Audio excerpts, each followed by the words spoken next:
பகவத்கீதை, மகாபாரதம், ராமாயணம் இது எல்லாமே வந்து ஒரு எபிக் அப்படின்னு சொல்லலாம்.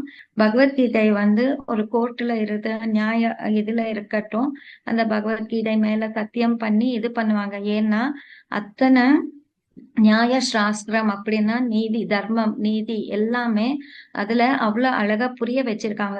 இந்த பகவத்கீதை எங்க சொல்லியிருக்காங்க கிருஷ்ணர் அப்படின்னு பாத்தீங்கன்னா, ஒரு போர் நடக்கும்போது போருக்கு நடுவுல எப்ப வந்து அர்ஜுனர் பயந்து ஒரு துக்கத்துல போயிடுவாரோ, எல்லாருமே என்னோட சகோதரர்கள், எல்லாருமே என்னோட சொந்தக்காரங்க, குருமார்கள் இருக்காரு, இவங்க கூட நான் சண்டை போடணுமா, இவங்கள நான் கொல்லணுமா, இப்படி ஒரு ராஜ்யம் எனக்கு வேணுமா அப்படின்ற ஒரு இதுல வந்து அத சொல்லப்பட்டிருக்கு. போருக்கு நடுவுல பாருங்க, எவ்வளவு அற்புதமான ஒரு விஷயம். அந்த இடத்துல கூட ஞானத்தை கொடுக்க முடியும், அந்த மாதிரி ஒரு இதுல கூட அப்படின்னு சொல்லிட்டு கிருஷ்ணர் எவ்வளவு அழகா நமக்கு வழிகாட்டியிருக்காரு.